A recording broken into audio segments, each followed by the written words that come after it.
In section 4, we're going to start talking about calculating area, but before we actually get to calculating area, we need to work on some notation. And the notation we're going to use is what's referred to as sigma notation.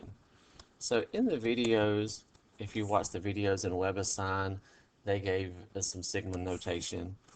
And this symbol, the Greek letter sigma, um, we have a variable at the bottom, and this serves as our counter.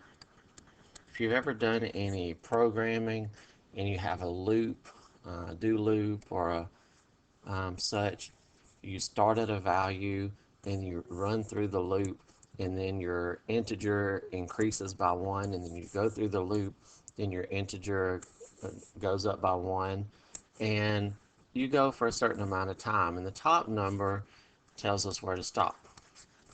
So our counter starts at 1, and then it goes to 2, 3, 4, until it gets to whatever the top number is. And this part in here is just the formula we're using. So we put a 1 in to whatever that formula is, then we put a 2 in and we add those together.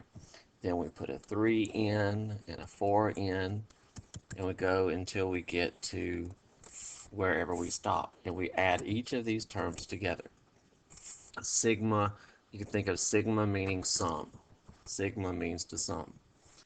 So, for example, if we have the formula I equals 1 to 6, and we want to sum I squared, then we put a 1 in and square it. Then we would add, put a 2 in and square it, plus 3 squared, plus 4 squared, plus 5 squared, plus 6 squared, and we would stop because 6 is how far we go. So 1 squared is 1, 2 squared is 4, 3 squared, 4 squared, 5 squared, 6 squared. So let's see, that makes 10. That makes 20. So far we're at 30. That's 55. 55 plus 36, 91.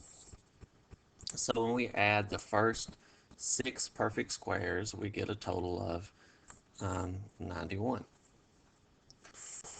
So that would take a while if we wanted to do that sum, let's say to 10 or to 100. That would be a lot of numbers to plug in and to calculate by hand. So there are formulas that we have for adding certain particular formulas. So let's start at the first one. If we look at summing I, where I is 1 to n, that means plug a 1 in, plus a 2, plus 3, plus 4, all the way to n. So we're basically adding the first n numbers. So their story goes that a famous scientist, mathematician, Friedrich Gauss, when he was in grade school, he was getting bored and he was causing disruption.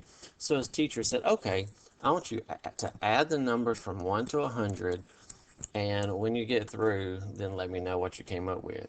And she thought, well, this is going to keep him busy for 15, 20, 30 minutes, maybe even an hour, and it'll keep him from disrupting the rest of the class. So 3 or 4 minutes goes by, and Gauss raises his hand, and the teacher's like, what's up? I thought you were supposed to be counting these numbers. And he said, I'm finished. And she said, there's no way you can be finished adding all those numbers up. He's like, but I am. And sure enough, he had finished adding up the numbers 1 to 100. And it wasn't that he had just added them super quickly, it's that he was doing something pretty clever.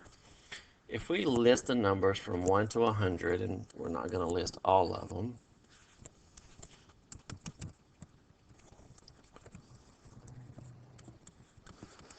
And then let's list the numbers from 1 to 100 backwards. So 100, 99, 98, 97. So then we have 3, 2, and 1. Notice what happens if we add each column. We have 101, 101, 101, 101. Each time we do that, we have a total of 101. And we would have that 100 times. There's 1, 2, 3. There are 100 columns. So we would have 101 100 times. And we can multiply that together, and that would tell us what that adds up to. But notice that's not going to be the sum from 1 to 100. That's going to be adding the numbers from 1 to 100 twice. We have 1 to 100 here, and we have another 1 to 100 here.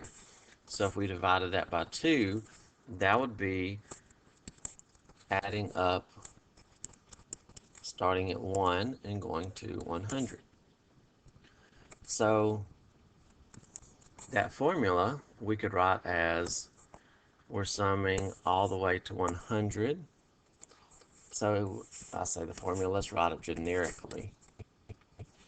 So if we didn't know what that top number was, then notice this is that top number. This is that top number plus 1. And then we have a 2 on bottom. So we can add from 1 to any number we want to just by plugging them into this formula.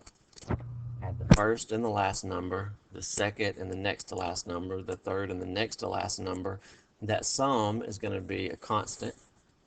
So we're going to have that top number plus 1. We're going to have that sum n times, but that's going to give us our sum twice divided by 2, and that gives us our sum. So real quickly, let's just see. If we did 101 times 100 divided by 2, so just adding the first 100 numbers together, we get 5,050. So plugging it into this formula, doing it the way Gauss did it, is way quicker than adding a single number at a time. So that's the first for summations that we want to sum. The first n integers is n times n plus 1 over 2. We summed integers squared, so if we're summing from 1 to n, integers squared is n times n plus 1 times 2n plus 1 over 6. And we're not going to go through deriving that formula.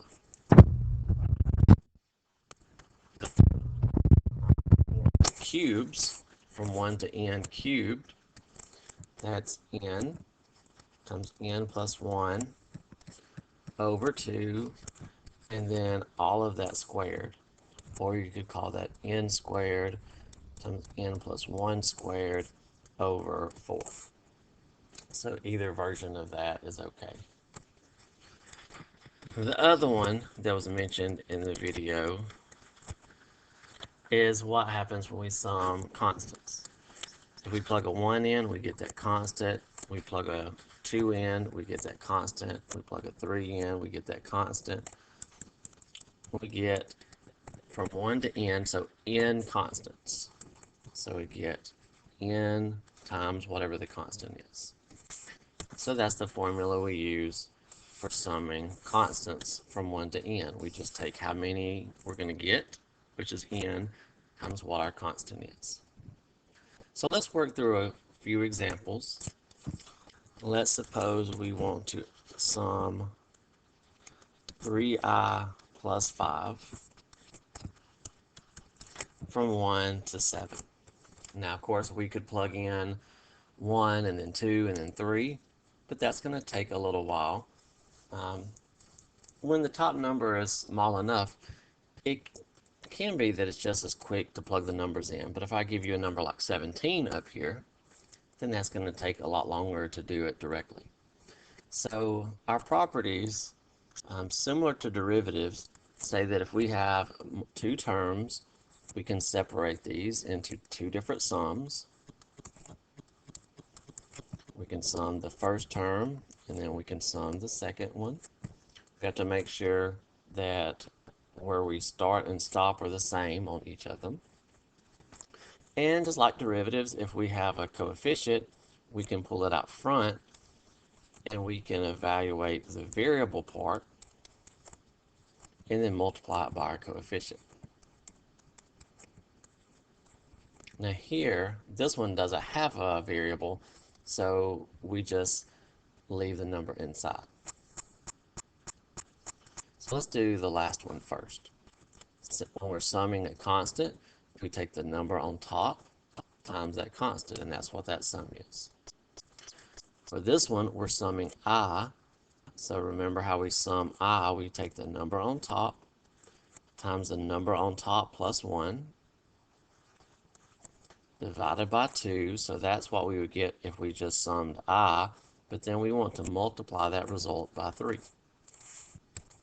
So we can simplify this. 2 goes into 8 4 times. So we have 3 times 7 is 21. 21 times 4 is 84. 7 times 5 is 35. And if we add those together, we get 119.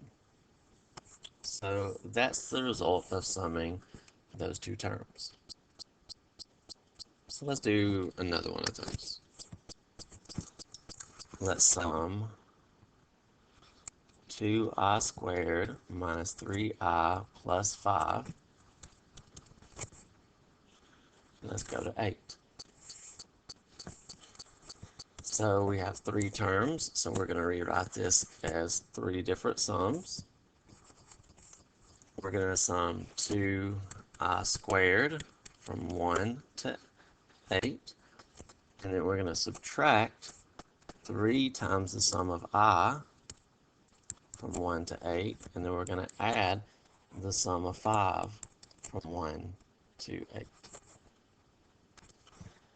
So recall that the formula for summing I squared, so this 2 is just the 2 from out front, and the formula to sum I squared is n times n plus 1 times 2n plus 1. So if we double 8, we get 16. One more would be 17. And then we divide that by 6. Minus, for the next sum, 3 is our constant, our coefficient. When we sum I, it's n. So 8, n plus 1, so 8 plus 1 over 2. And then when we sum just a constant by itself, it's n times the constant. So with a calculator, you could do all of this, or we can reduce a little bit as we go.